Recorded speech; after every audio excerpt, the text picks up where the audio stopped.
Shalom bien-aimés dans le Seigneur, c'est une grande joie pour nous de nous retrouver au pied du grand roi pour notre méditation de ce jour et nous vous saluons au nom de notre Seigneur et Sauveur Jésus-Christ. Nous sommes le vendredi 9 août 2024 et nous vous saluons au nom de notre Seigneur et Sauveur Jésus-Christ.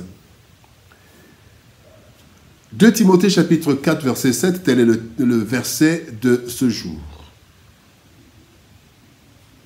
Dans lui second, il est écrit « J'ai combattu le bon combat, j'ai achevé la course, j'ai gardé la foi. » Français courant nous dit « J'ai combattu le bon combat, je suis allé jusqu'au bout de la course, j'ai gardé la foi. » Une vie accomplie. Une vie accomplie, tel est le thème de notre méditation de ce vendredi 9 août 2024. Bien-aimé en Seigneur. La vie est un combat, mais aussi une course, dit-on. La course ne signifie pas une concurrence pour arriver avant les autres, mais une course contre la montre de la vie. En effet, nous devons accomplir tout ce qu'il faut dans un temps court et dont nous ne connaissons même pas la mesure, même pas la durée. Alors, puisque le temps ne nous attendra pas, nous devons courir pour faire ce qu'il faut pendant notre temps de passage sur la terre. L'apôtre Paul évoque la grâce d'avoir eu une vie accomplie et nous révèle les trois aspects principaux pour avoir cette vie, une vie accomplie, à savoir combattre le bon combat, achever sa course et garder la foi. Cela n'est pas simple, mais c'est le prix à payer et nous devons prendre cela au sérieux. Voyons ce que nous transmet le verset de ce jour. Premier point, parlons de combattre le bon combat. Premier aspect de la vie accomplie, combattre le bon combat. Luc chapitre 9, verset 23, la Bible dit « Puis il dit à tous, si quelqu'un veut venir à moi, après moi, qu'il renonce à lui-même, qu'il se charge chaque jour de sa croix et qu'il me suive. » Chaque jour, nous avons un ou plusieurs combats à mener. Ces combats ne sont pas toujours violents. Mais si nous refusons de nous battre, nous perdons le combat. Et ces combats sont en fait des croix, une croix, des croix. Il y a plusieurs sortes de combats. Il y a le combat pour vivre, le combat de la vie. Trouver la nourriture, produire un revenu, se maintenir en bonne santé face aux maladies, etc. Genèse chapitre 3, verset 19, la Bible dit « C'est à la sueur de ton visage que tu mangeras du pain. » Et pour manger du pain, il y a le travail, il y a de l'argent, il faut de l'argent. Donc, premier combat, le combat pour vivre. Deuxième sorte de combat, le combat de la famille, ou le combat pour la famille. 1 Timothée 5, 8 nous dit, si quelqu'un n'a pas soin des siens, et principalement de ceux de sa famille, il a renié la foi et il est pire qu'un infidèle. Et donc, il y a le combat pour maintenir la famille, pour subvenir aux besoins de la famille. Troisième combat, c'est le combat pour la nation. Gérer le jardin de Dieu en développant ce jardin et en le gardant face aux prédateurs du monde, face aux destructeurs. Et Jérémie chapitre 29, verset 7 nous dit « Recherchez le bien de la ville où vous avez été, où je vous ai mené en captivité et priez l'Éternel en sa faveur. » Voilà notre combat.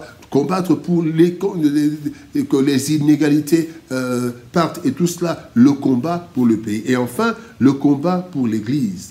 Lutter pour la propagation de la parole pour maintenir l'Église. Acte 1, 8, vous recevrez une puissance, vous serez mes témoins. Être témoin, c'est aussi un combat. Nous devons donc nous concentrer que sur les combats qui nous concernent directement ou indirectement. Ne prenons pas tous les combats. Deuxième point, achever sa course. 1 Corinthiens chapitre 9, verset 24 nous dit « Ne savez-vous pas que ceux qui courent dans le stade courent tous, mais qu'un seul remporte le prix. Courez de manière à le remporter. » La Bible nous dit que nos jours sont tous inscrits. Psaume 139, verset 16. Quand je n'étais qu'une masse informe, les yeux de tes yeux me voyaient, et sur ton livre étaient tous inscrits les jours qui m'étaient destinés, avant qu'aucun d'eux existât. Cela veut dire, bien-aimés, que nous ne sommes pas sur la terre par hasard ou par la seule volonté de nos géniteurs. En effet, il est écrit dans Proverbes chapitre 16, verset 4, « L'Éternel a tout fait pour un but ». Cependant, à moins d'une révélation divine, nous ne savons pas tout ce que nous devons faire. Nous ne savons pas tout ce que nous devons faire, à moins que le Seigneur nous révèle. Et nous ne connaissons pas non plus le temps qui nous est imparti pour faire le grand travail que nous avons.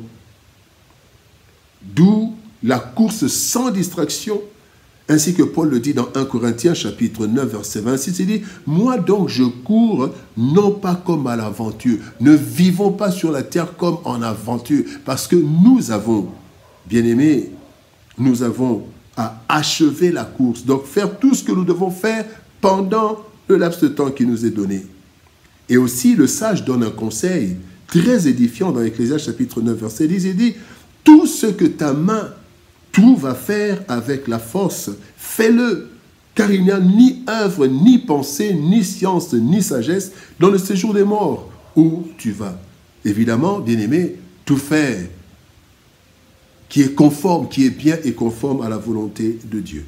Voilà le sens donc de la course. Faire en un temps relativement court tout ce que nous sommes appelés à faire sans en connaître la liste malheureusement. Troisième leçon, garder la foi. Hébreux chapitre 11, verset 6 dit « Or, sans la foi, il est impossible de lui être agréable. Il faut que ceux qui croient, ceux qui s'approchent de Dieu, croient que Dieu existe et qu'il est le rémunérateur de ceux qui le cherchent. » Christ a dit dans Marc chapitre 8, verset 36, « Que sert-il à un homme de gagner le monde entier s'il perd son âme? Or, notre âme trouve le salut par la foi. Crois au Seigneur Jésus-Christ et tu seras sauvé, dit-on. Et la foi, ce n'est pas seulement croire, mais c'est vivre en sachant que Dieu existe et qu'il rémunère. Dans le combat, bien-aimé, et la course, notre foi sera à plusieurs reprises secouée et menacée. Cependant, nous devons savoir que notre foi, c'est la garantie de notre vie. Sans elle, nous ne plairons pas à Dieu et l'ennemi nous criblera de flèches. Car la foi est un bouclier, selon Éphésiens 6, 16, qui dit « Prenez par-dessus tout cela le bouclier de la foi, avec lequel vous pourrez éteindre tous les traits enflammés du malin. » Bien-aimé dans le Seigneur, une vie comblée. Un mauvais combat, même gagné, nous attire de nombreuses difficultés. Une course inachevée ne donne nullement droit à un trophée.